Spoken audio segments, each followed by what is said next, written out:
মৰিগাঁৱত 10 ফেব্ৰুৱাৰীৰ পৰা 3 দিনীয়াকৈ অনুষ্ঠিত হৈছে মহাপুৰুষ কৃষ্ণানন্দদেৱৰ প্ৰতিষ্ঠিত গোবিন্দ ভৱন গীতা সত্ৰৰ কেন্দ্ৰীয় দ্বিতীয় বাৰ্ষিক অধিৱেশন।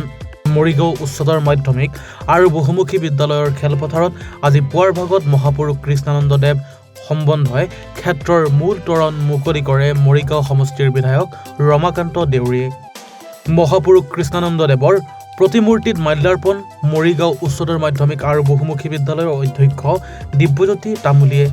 ধৰ্মধ্বজা উত্তোলন কৰে মানিকপুৰ সত্ৰৰ সত্ৰাধিকাৰী বিজুলী মিত্ৰই। অস্থায়ী নামঘৰ মুকলি কৰে গণেশ মেধিয়ে।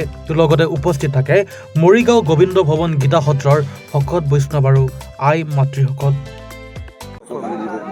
আজি কৃষ্ণানন্দদেৱৰ গোস্বামীদেৱৰ প্ৰতিষ্ঠিত মৰিগাঁও গীতা সত্ৰৰ ভৱনত আজি 3 দিনীয়া কাৰ্যসূচী আজি আৰম্ভ কৰিব বিচাৰিছে। এই 3 দিনীয়া কাৰ্যসূচী প্ৰথম কাৰ্যসূচীত দ্বাৰ উন্মোচন, তাৰপিছত কৃষ্ণানন্দদেৱৰ গোস্বামী প্ৰতিমূৰ্তিত স্মৃতি তৰ্পণ, তাৰপিছত কেন্দ্ৰীয় কমিটি ধৰ্মধ্বজা উত্তোলন, তাৰপিছত লাহে লাহে হৈ থাকিব। আজি এই মূল দ্বাৰত উন্মোচন কৰিবৰ কাৰণে আমন্ত্ৰণ জনাইছিল। মই আমন্ত্ৰণ জনালোঁ আৰু আজিৰ পৰাই কাৰ্যসূচী 3 দিনীয়া কাৰ্যসূচীয়ে সুচাৰুৰূপে পৰিচালিত হ'ব। অহা মুকলি সভাত মাননীয় মুখ্যমন্ত্ৰীক ডক্টৰ হিমন্ত বিশ্ব শৰ্মাক আমন্ত্ৰণ জনাইছিল, কিন্তু বিশেষ তেখেতৰ বিদেশী ভ্ৰমণৰ কাৰণে তেওঁ উপস্থিত থাকিব নোৱাৰিব।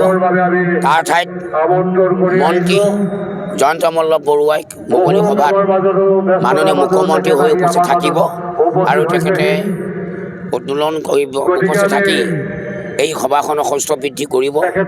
তাৰ একাকে স্থানীয় বিধায়ক হিচাপে মই তেখেতলৈ আহ্বান কৰিছোঁ যাতে মুকলি সভাৰ দিনা তেখেত উপস্থিত হৈ এই আধ্যাত্মিকভাৱে এই কৃষ্ণানন্দদেৱ গোস্বামী প্ৰতিষ্ঠিত মৰিগাঁও গীতা সত্ৰৰ ভৱনত এই 3 দিনীয়া কাৰ্যসূচী যাতে সুচাৰুৰূপে পৰিচালিত হয়, তাৰ কাৰণে মই ভগৱানৰ ওচৰত প্ৰাৰ্থনা জনাইছোঁ। মৰিগাঁৱৰ পৰা মনোৱাৰ হুছেইনৰ ৰিপৰ্ট, এনিভাৰত 24।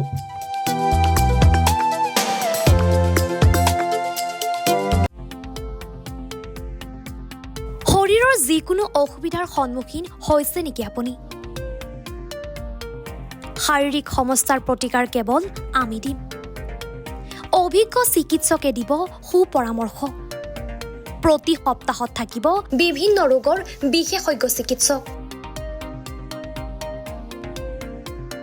চাবলৈ নাপাহৰিব এনিভাৰত 24ৰ বিশেষ অনুষ্ঠান স্বাস্থ্য বিশেষ।